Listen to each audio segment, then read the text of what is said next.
Te voy a compartir entonces lo correspondiente a la presentación de esta sesión. Es un tema muy amplio, pero también es muy bonito, a pesar de lo complejo que es. No sé si lograste verificar el material compartido. De todas maneras, igual en su momento, pues te insto a que lo hagas porque ahí tienes ya asignaciones a las puertas que cumplir.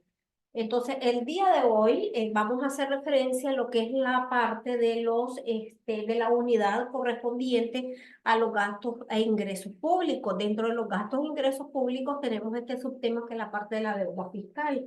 Pero es importante primero hacer una resemblanza de lo que ha sido la evolución histórica de los ingresos en Nicaragua. Podemos hacerlo referencia a tres tiempos o épocas distintas. En la Edad Antigua, los primeros pueblos que se dedicaron al comercio de manera amplia y sólida fueron los asirios y los fenicios, de los cuales no se tiene documentos de sus actos de comercio, excepto en la Lex Rodia, que hace referencia pues, a todas las normativas que se hacían sobre intercambios comerciales de esa época. En Atenas o en Grecia se determinó la existencia de lugares que fueron destinados específicamente para depósitos de mercancía, establecimientos de pérdidas de mercancía, así como también lugares donde los comerciantes se reunían para poder celebrar sus contratos meramente mercantiles, de los cuales tampoco se tiene referencia directa, sino por medio de las obras y escritos griegos, como por ejemplo de Demóstenes, quien en discurso señalaba que los contratos de préstamos, de cambio, de transportes marítimos y otros tenían pues su existencia en una jurisdicción especial para asuntos mercantiles, también de esa época. En la parte del derecho romano, que eso lo han estudiado ustedes pues en su asignatura de inicio de carrera, ahí lograron ustedes ver desde el punto de vista penal, de familia, civil, las partes de hereditarias o derechos hereditarios, todo eso lo estudiamos en esta clase de derecho romano. Y puedes recordar que ahí pues se encuentran una serie de documentaciones que reflejan efectivamente la existencia de una variedad de instituciones mercantiles, tales como la banca, las sociedades, etcétera, pero que también existían algunas acciones, tales como los ejercitorias, las institutorias y recepticias, que se habló mucho en cuanto a estas instituciones que se encargaban de regular estas actividades meramente comerciales. Sin embargo, a pesar de la existencia de esas instituciones, no se puede hablar de un derecho comercial como tal, sino de un derecho de gente, o un jus gentium, o un jus civilis, que era la parte del derecho civil en ese entonces y que adoptaron pues estos tipos de actividades comerciales. Ya cuando nos remontamos un poco más acá en la Edad Media, constituye la época en la cual se define el derecho mercantil como una ciencia jurídica autónoma. Entonces, su estructura inicia a su vez con la de los comerciantes que se asocian pues, a serias actividades como del arte y de estas que se conciben en las primeras existencias de las instituciones llamando universidades y corporaciones. Es ahí donde ya comenzamos a hablar de ello. Entonces, las corporaciones eran administradas por uno o varios cónsules, asistidos por un consejo de ancianos que reconocía la trayectoria en ese entonces para postular a estos cargos. Ellos tenían una trayectoria en el ámbito de comercio y ellos eran merecedores de estos títulos. Se crearon normas jurídicas que fueron alimentadas por la costumbre dado a que el paso de los cónsules fue, digamos, de manera vitalicia en su mayoría. Entonces ahí se establecían y comenzaron a crear lo que son los estatutos, conocidos como estatuarios, que eran encargados de también compilar, porque se nombraban las personas para que se encargaran de esta actividad y dar soluciones a aquellos problemas por escrito que se dictaban mediante sentencia por los cónsules. Esto para efecto de poder dirimir conflictos que de la sede corporativa dieran origen y se dictaban pues estas sentencias que eran firmes, que eran de efectiva ejecutoria, pero podían ser apeladas ante un tribunal integrado por comerciantes específicamente elegidos por sorteo, a quienes se le llamaban sobrecónsul. Entonces, se hacían actividades también variadas, como es la parte de la feria, que tuvieron durante esa época en distintas regiones para exhibir sus mercancías, comprar y vender. Eso era parte del intercambio.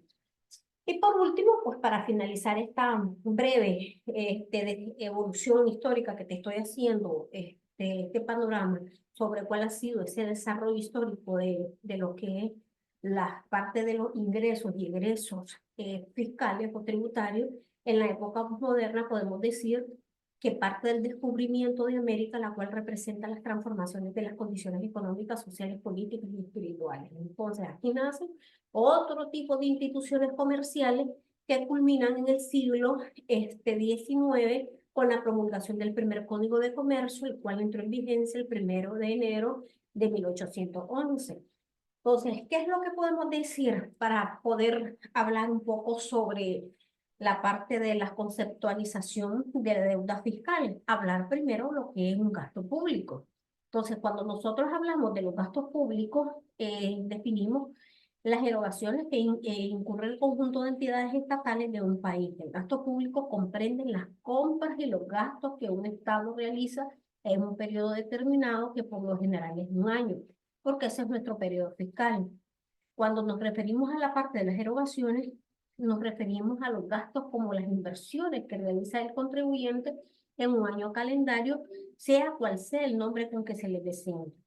Cuando hablamos de los gastos corrientes, es un gasto realizado por el sector público y que no tiene como fin la creación de activos, sino que es un acto de consumo. Lo que quiere decir que los gastos que destinan las contrataciones de los recursos humanos y a las compras de los bienes y servicios necesarios para el desarrollo propio de las funciones administrativas, tales como gastos de nómina, que no incrementan los bienes o los activos de una empresa o de gobierno. Cuando hablamos de gastos de capital, por definición, el gasto de capital es el total de las asignaciones destinadas a la creación de bienes de capital y consecuencias de las que ya existen. En este caso, la parte de la adquisición de los bienes inmuebles y los valores por parte del gobierno, así como los recursos transferidos a otros sectores para los fines de contribución y en el caso de los activos físicos, patrimoniales o financieros de la nación.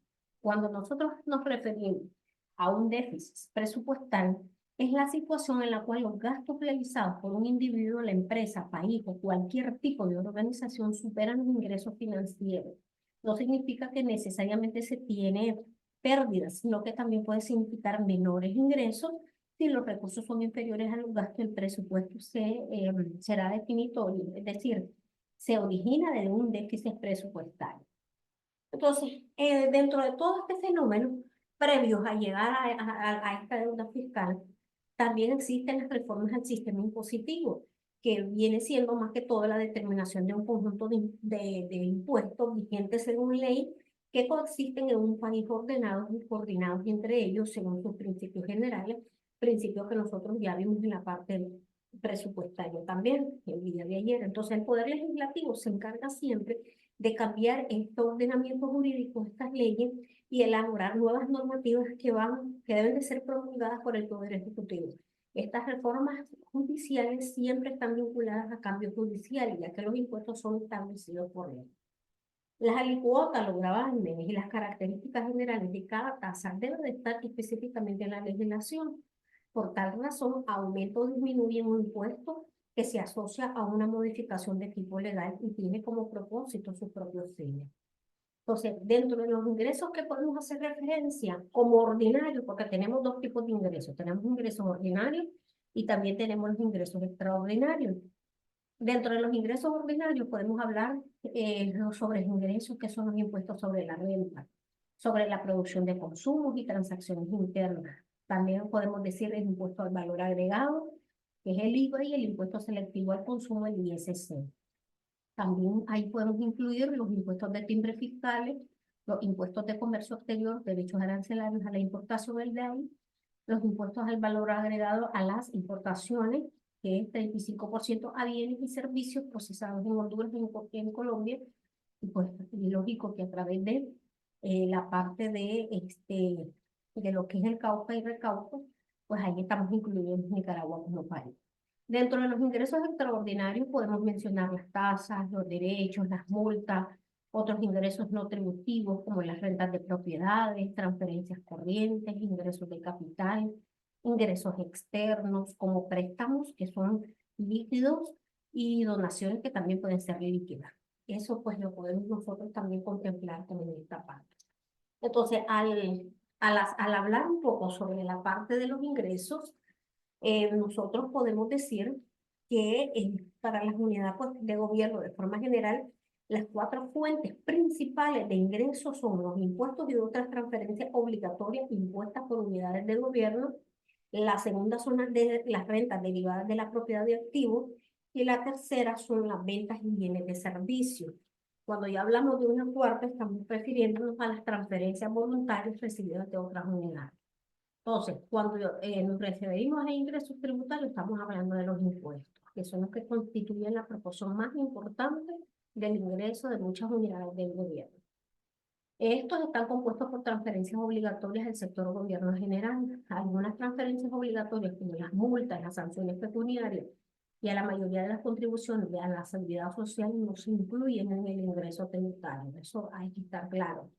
Las devoluciones y correcciones del ingreso tributario recaudados erróneamente carecen de transacciones que reducen el patrimonio neto de las unidades de gobierno. Esto que se aplica de forma directa al impuesto. Entonces, son ajustes que permiten prácticamente corregir el aumento excesivo del patrimonio neto registrado previamente. Cuando nosotros hablamos de los ingresos no tributarios, los dos tipos de ingresos pueden combinarse en una categoría heterogénea de ingresos no tributarios. Sin embargo, existen otros tipos de ingresos que podemos identificar como las contribuciones sociales, las donaciones que ya te lo había mencionado, las rentas de las propiedades, que estas son del Estado, venta de bienes y servicios y otros ingresos diversos, porque por ejemplo para lo que es las loterías, celebración por alguna celebración en las vías públicas, que ahí también se tiene que pagar ciertos impuestos, etcétera, ahí cabe. Dentro de las contribuciones sociales son, digamos, entradas efectivas o imputadas provenientes de empleadores en nombre de sus empleados. Entonces, en este caso, pues ya son otros tipos de contribuciones. La parte de los empleados, trabajadores por cuenta propia o no empleados en su propio nombre, y también garantizan el derecho a prestaciones sociales a los contribuyentes, sus dependientes o sobrevivientes o supervivientes, en este caso, en materia de seguridad social.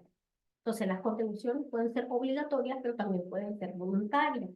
Cuando nosotros hablamos de las donaciones, son transferencias no obligatorias recibidas por unidades de gobierno de una unidad de gobierno o varios organismos internacionales.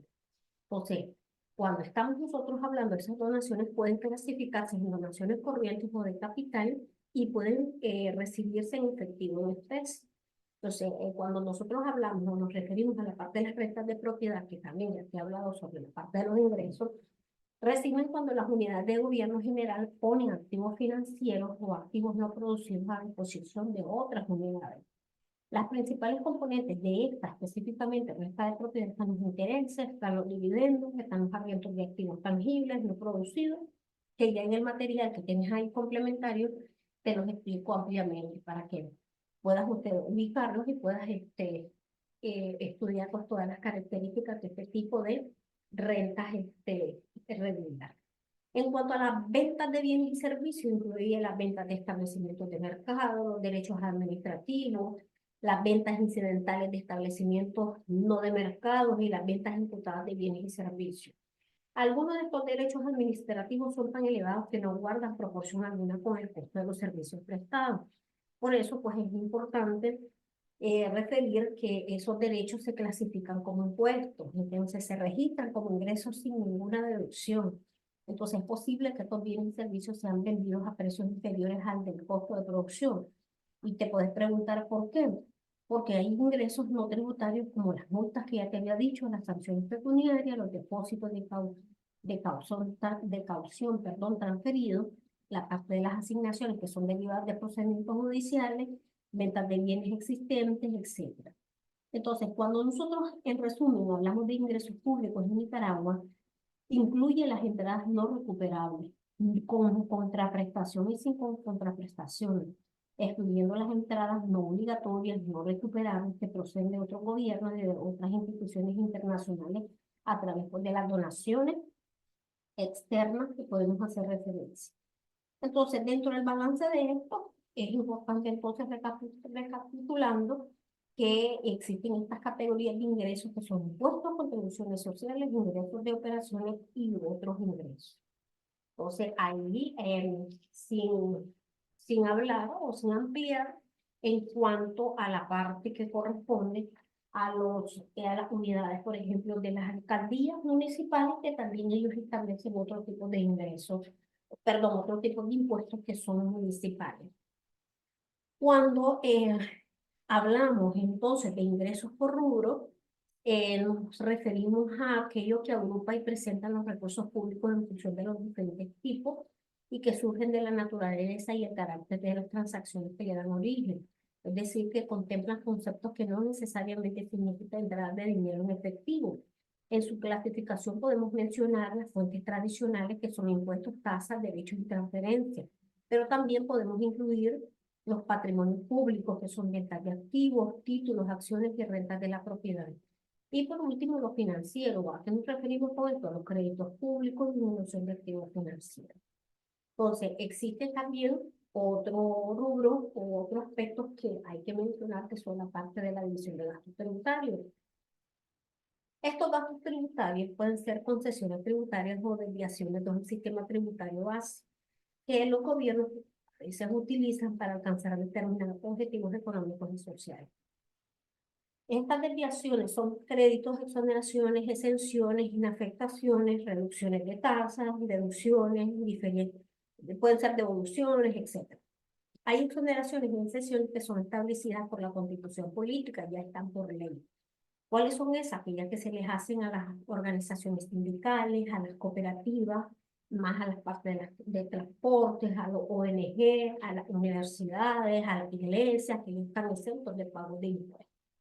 Y también podemos referir el gasto tributario en Nicaragua, que representa pues alrededor de un 7% del per cápita, ¿verdad? Que según el movimiento financiero, pues que tenemos como tal reportado. Entonces, de los ingresos no tributarios ya habíamos referido cuáles quedan, pero también dentro de la parte de la relación de gastos, para poder entrar ya de lleno a la parte de la deuda pública, podemos decir que la gestión tributaria por los ingresos públicos mide el conjunto de acciones en el proceso de la gestión pública vinculadas a los tributos que aplican los gobiernos y los política económica. Los tributos son las prestaciones en dinero que el Estado, en su ejercicio de poder, exige con el objeto de tener recursos para el cumplimiento de sus fines. Eso lo vimos desde la sesión 1, ¿verdad? Y hablamos sobre el objetivo y la naturaleza de los tributos. La gestión tributaria básicamente es un elemento importante de la política económica porque financia el presupuesto público en la parte de las herramientas más importantes de la política fiscal. En este especifican tanto los recursos destinados a cada programa como su financiación. Este presupuesto es elaborado por el gobierno central, tema que abordamos el día de ayer, y que es aprobado por la Asamblea Nacional. Es un proceso en el que intervienen distintos grupos públicos que esperan ver materializados sus demandas. Es un factor clave que dichas demandas se logran conciliar con las posibilidades reales de financiamiento para así mantener pues, la estabilidad macroeconómica. La pérdida del control del presupuesto es fuente de inestabilidad con efectos negativos. Por eso es importante mencionar que los ingresos y los gastos gubernamentales se ven afectados por el comportamiento de otras variables macroeconómicas como el tipo de cambio, los términos de intercambio, el crecimiento del PIB. En Nicaragua, las principales fuentes de ingresos se perciben a través de las recaudaciones tributarias, que son la parte de los impuestos. Estos incluyen los impuestos directos, que son aquellos que las personas pagan directamente sobre el valor de lo que poseen, ya sean casas, terrenos, vehículos, etc. Sobre lo que reciban, también que se aplica, que son salarios y utilidades. E impuestos indirectos, que es lo que se paga sobre el valor de los productos y servicios que consumimos. Por ejemplo, podemos referir que al adquirir, por ejemplo, un bien, un objeto, por ejemplo, un bolso, una cartera, un par de zapatos, etcétera, o bien consumimos alimentos y bebidas en un restaurante, nosotros nos vemos a veces obligados a pagar un valor, ¿verdad? En concepto de impuestos, que es el que conocemos como el IVA, y la gestión tributaria Óptima es aquella en la que la política fiscal es estable y el sistema tributario es, digamos, eficiente. Si la gestión tributaria es óptima, pues atrae inversiones porque llama la atención y da seguridad para que otros países, otros organismos nacionales e internacionales puedan invertir en el país. En cuanto al gasto público, este, pues se define como el gasto que realizan los gobiernos a través de inversiones públicas. Un aumento en el gasto público produciría un aumento a nivel de renta nacional y una reducción que tendría el efecto contrario. Esto hablando de la parte de la otra cara de la moneda, si estábamos hablando de ingresos públicos, ahorita al hablar de los gastos públicos ya no estamos refiriendo pues a lo que se ejecuta a través de presupuestos, programas económicos establecidos, pero que el gasto neto que viene digamos, a implementar las autoridades del sector público que menos armonicen deuda externa, como son los gastos primarios, que no tomen en cuenta ciertas rubros o ciertas acciones o actividades para pago de intereses y comisiones de deuda pública. Esto es muy importante porque es un indicador económico que mide la fortaleza de las finanzas públicas para cubrir con estas operaciones de inversión gubernamental con los ingresos tributarios. Por eso es que es importante referirnos un poco a lo que concierne a la parte pues de los impuestos o no tributos y el producto de la venta de bienes y servicios independientemente del saldo de la deuda que se adquiere y su costo. Entonces, los gastos programables es el agregado que más se relaciona con las estrategias para conservar una política fiscal. En este sentido, resume el uso de los recursos públicos que se destinan a cumplir y atender funciones y responsabilidades gubernamentales como producir bienes y producir servicios. Por otra parte, pues el Estado para gastar destina a cada sector de la economía cierta cantidad de dinero a los diferentes sectores como salud, educación, infraestructura, salud, podemos hacer referencia a la parte de las construcciones de carreteras, etcétera. Entonces, el presupuesto es elaborado, como ya dijimos, por el Ministerio de Hacienda y Crédito Público, esto con el fin de hacer frente pues, a las necesidades que se pretendan priorizar, dado que las necesidades son muchas y los recursos que a veces que tienen los estados son muy escasos. Entonces, para poder hacer referencia a la parte de la deuda fiscal, pues es nada más que el monto en el que se obliga a través de ley como parte de las regulaciones tributarias que debe pagar la administración pública, que la ha adquirido a través de cuotas líquidas al sujeto pasivo, que es la persona a la que se le debe efectivamente los pagos o cuentas o fracciones. Entonces, cuando nosotros estamos hablando de una deuda fiscal, estamos hablando de aquellas cuotas o cantidades a ingresar que resulta de las obligaciones tributarias que de forma principal o de forma indirecta genera esas obligaciones para el Estado a sus personas siguientes. El interés, por ejemplo, que van sumando adicional a la deuda, que es el interés de mora, los recargos por declaraciones extemporáneas, los cargos del periodo ejecutivo, los recargos exigibles legalmente sobre la base de las cuotas a favor del tesoro de otros entes públicos, que es muy importante tomar en cuenta, porque ahí pues está en relación con la parte de los ingresos y de los gastos públicos. Cuando nosotros nos referimos a la parte de los componentes que resultan de estas categorías, podemos hacer referencia a la parte de los intereses de mora, después que ya lo mencionamos de manera general, hablemos entonces de cada una de ellas. Cuando hacemos referencia al interés de mora, es una prestación accesoria que se exige a los obligados tributarios y a los sujetos infractores como consecuencia de la realización de un pago fuera de plazo. Entonces, cuando se habla de los recargos por declaración extemporánea, que el mismo nombre lo dice, son esas prestaciones que son accesorias y que deben de satisfacer los obligados en materia tributaria como consecuencia de la presentación de autoliquidaciones o declaraciones fuera del plazo establecido por la ley y que son adquiridas por la administración tributaria correspondiente.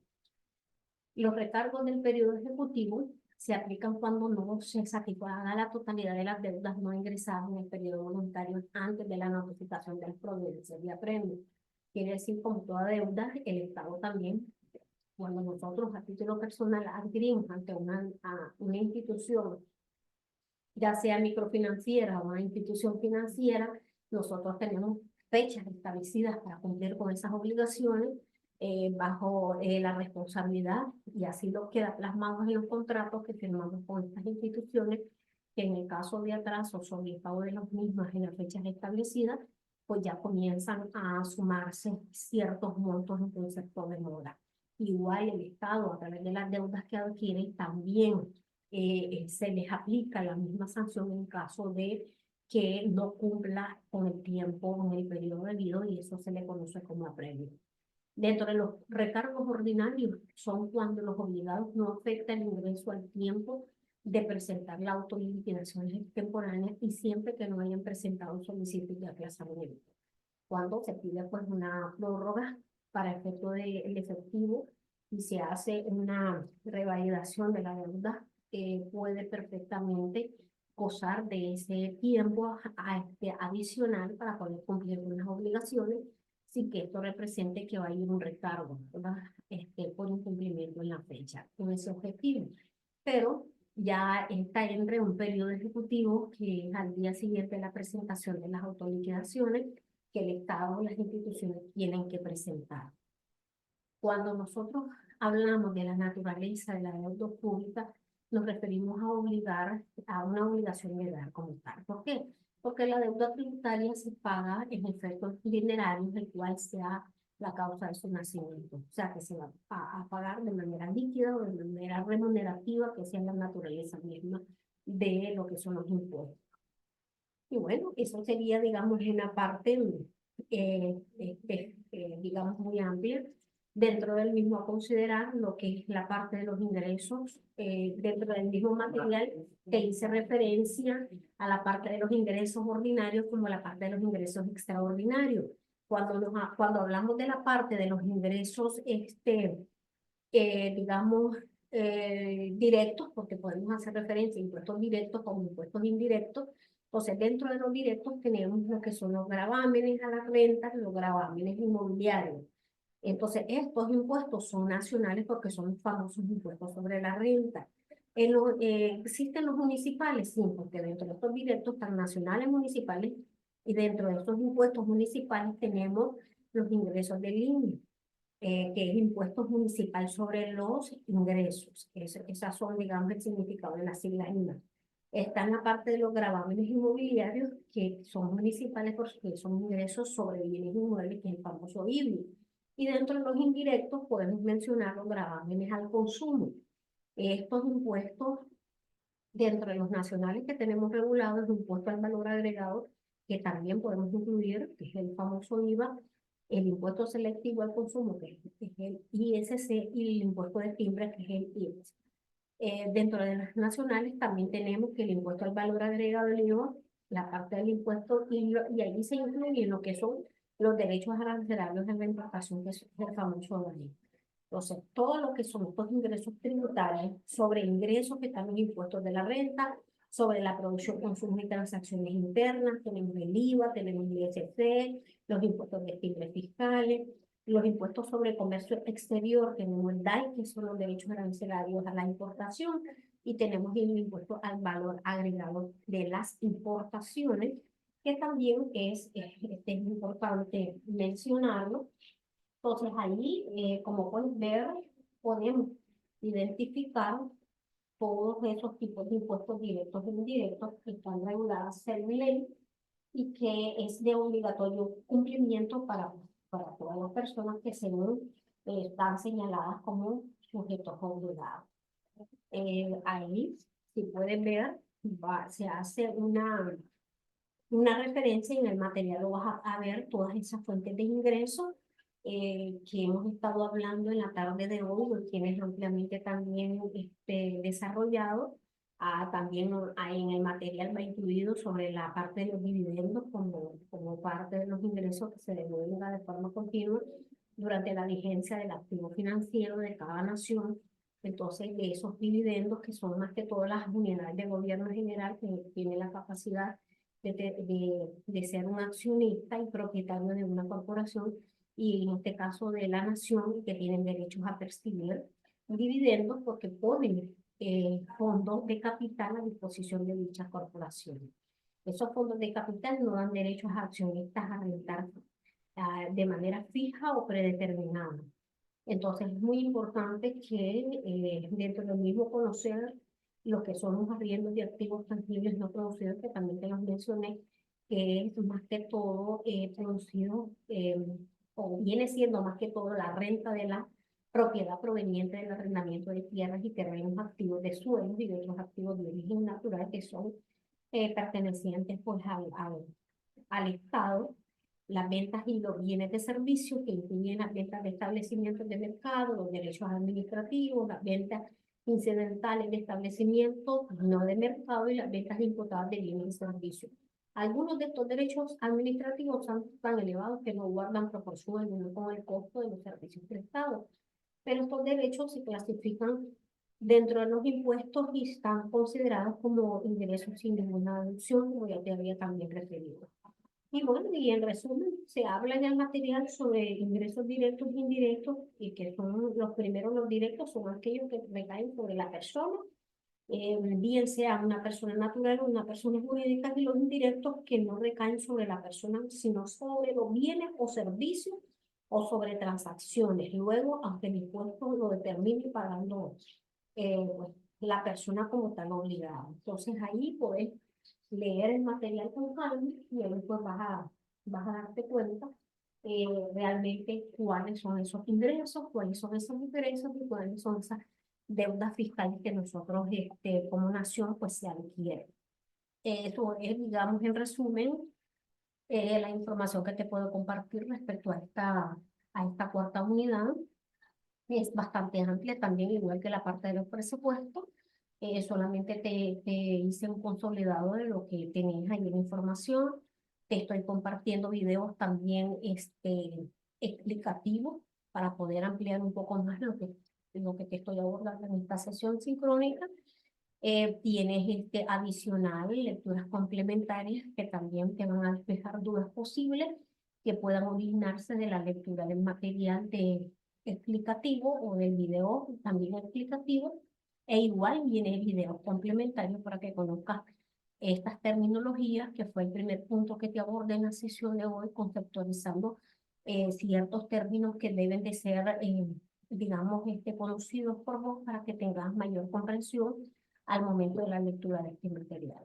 Entonces, eso es, y te insto a uno a que previo a la realización de las asignaciones que tienes ahí en plataforma, puedas también dar una lectura al material o escuchar los videos para que tengas mayor claridad sobre cómo te vas digamos, a ubicar para poder cumplir con ambas asignaciones.